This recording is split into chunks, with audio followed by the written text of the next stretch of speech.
What's up, guys? Mike BAK Phony here. Sorry, just recording a bunch of hits right now for GameBreaker.tv. You see, I have my thing going here, and I have my lower third. We just did a cool one on MLG previews and whatnot. The pay-per-view kind of fiasco thing that's going on. They keep on changing their prices, man. What's going on? I just want to watch me some StarCraft 2. Anyways, quick update on what is going on with the Guild Wars 2 videos. So first, I have a couple things. Am I interlacing? No, I'm good. Okay, so a couple of things I want to touch up on. I have a bunch of videos coming out, of course. I did nothing but PvP. I experienced zero PvE content. It was like, make a new character, run to the surrogates, get my ass in the mist. I probably could have just hit the button and said, get me to the mist, but I clearly did it the wrong way 8 times. But it was a very, very busy weekend. So first, I want to go ahead and lay out the specs of the machine that I'm running right now. It's the processor's i7-920. It's kind of an older processor.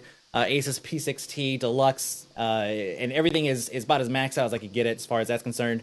Obviously, this is going to be the one bottleneck that I probably have as far as running the game.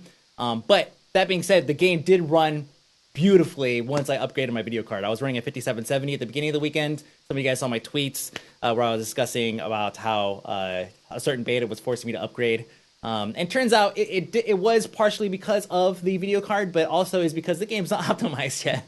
The game it's in a closed beta. There's still lots of betas to come, so there's a lot of optimization still to be done. They even made a post. They made an update, as a matter of fact, on Friday, talking about how they had made a change and they updated it. And even on my machine, I noticed a huge difference. Then again, at the same time, when they made the update, was the same time I was actually replacing my 5770 with the what is it? It's a 56 or 560 Ti.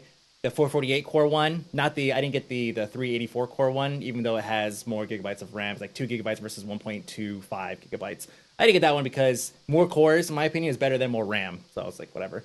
I'm running the way that my system is designed, 18 gigabytes of RAM too, by the way, which doesn't really mean anything after like 4 gigs. But I have a lot of RAM because of stuff. Also, I have 2 SSD drives, one for the operating system, one for my for games. So Guild Wars, so Windows is running on one. Guild Wars 2 is running on SSD number 2. And then I have a rated drive. It's two, I want to say they're caviars, 2 caviars, 1 terabyte each. And they're rated together to make 2 terabytes. I wanted it that way for the space and speed, and it works beautifully. I run into no problems as far as there's no bottleneck in my read-write speed there, of course. So all the way across the board, there's no bottlenecking anywhere as far as speed and data transfer. And obviously, there's enough RAM and everything to support everything. The only bottleneck I could foresee coming is probably the processor. But then again, the game did run fine, so there really wasn't a problem. One thing that was interesting was Guild Wars 2 did kind of set itself to low priority.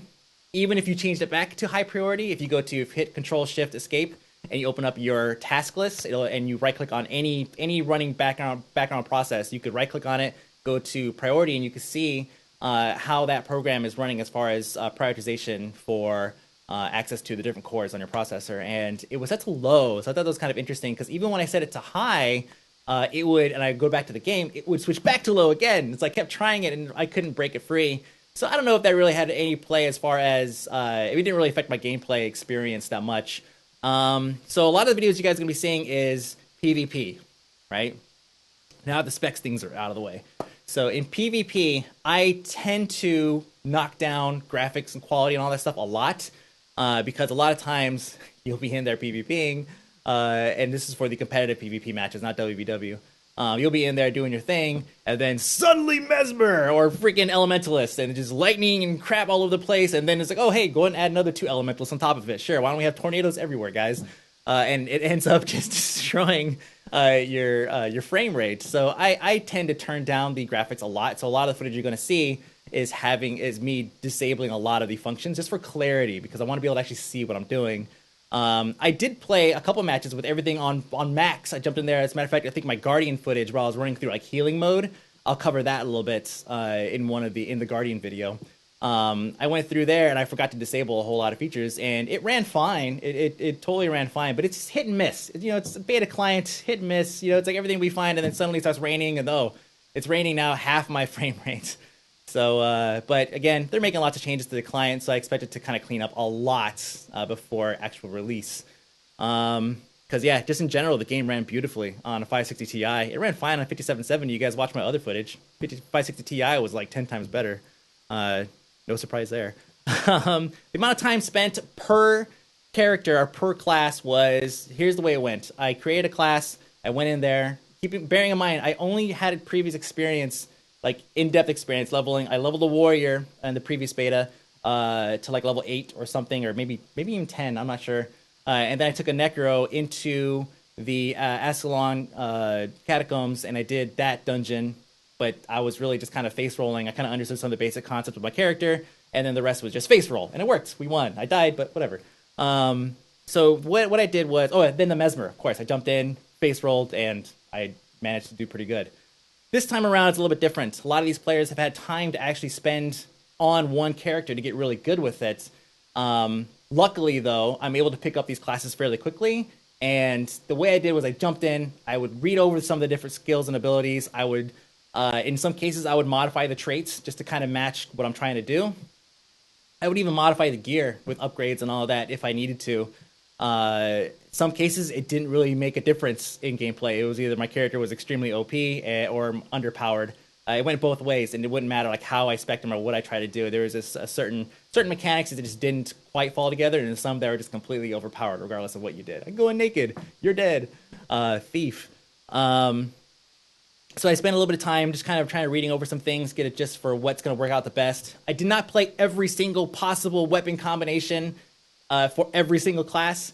It already took me, I think I did /age. I want to say it took me about 30 hours of gameplay just to get the 8 classes together, to get those things knocked out and get them solid.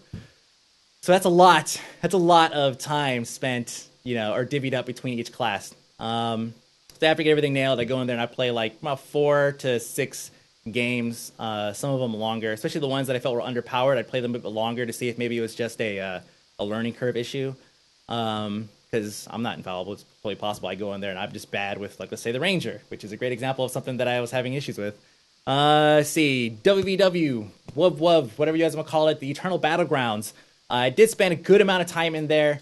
Well, a good amount of time means I spent about 3 hours in there. The first hour was boring, but it was because there wasn't really a whole lot of opposition, and it's beta. We have the largest server. We owned the entire map. We're the largest server by far.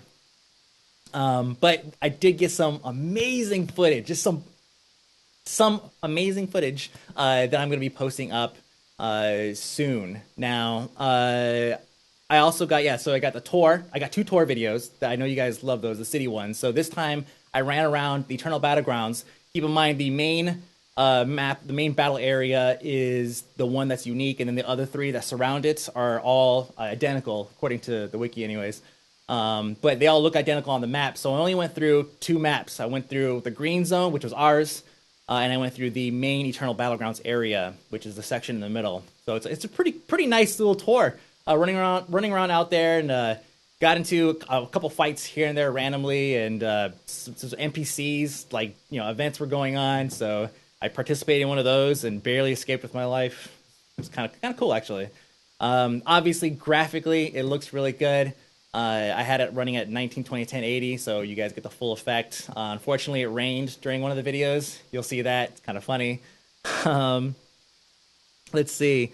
I got a cool battle. I got the tours. I got those are the videos, and that's pretty much it. So the way this is going to work is I'm going to put these videos up as soon as possible. I'm still working on them. I was shooting video up until the actual end of beta event, which I got footage of too, by the way. No sound. Thankfully, my sound card was like, nah, I'm just not going to record all this. But don't worry, you're not missing anything. It's just clipping and all kinds of crazy sounds. So not really missing anything at all. I'll just play like a nuclear explosion on loop, and you guys will totally get the point. But those videos are going to be going up on GameBreaker.tv and on this channel. But the thing is, I ran into some issues with my last set of videos that I did where YouTube didn't want to approve certain ones because I had to prove to them that I was press, so they would not allow me to do any kind of revenue streaming from them. So if they give me stuff again, this after I followed through with them several times, their customer support unfortunately was not very good. They don't really respond very well whenever you have issues like this. I'm not a partner. I'm like a partial partner, so I can't just throw stuff up and throw ads on it, right? I have to actually go through an approval process. So I'm gonna be probably duking it out with them as far as getting my stuff approved. If they disapprove it, then great. Then we'll have the videos up. But they're probably going to end up hitting GameBreaker.tv first because of the fact that Blip is just kind of like, oh, you want ads? Sure. Here you go, and that's it. But that's it, guys. So, quick video, 10 minutes. I just wanted to hit you guys up while I'm in between recording these things and give you guys an update on what I have planned. I'm actually going to go and sit down and work on, I think, the WVW Eternal Battlegrounds stuff, the tour videos, and the end of beta events. Not quite sure what order to do the other videos in because there's a class video, right? So there's one video per, or profession video, one per. So I'm not quite sure what order to do those in. I'm probably going to do it like maybe the most exciting first and then show you guys the crappy one second, third, fourth, and then end with like the best one. I have no idea. I'm just going to roll some dice and just go for it. Anyways, thanks again for watching and staying tuned and all that stuff.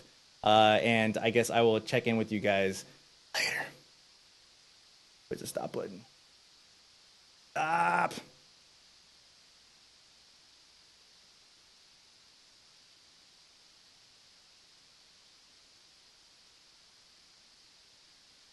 Oh.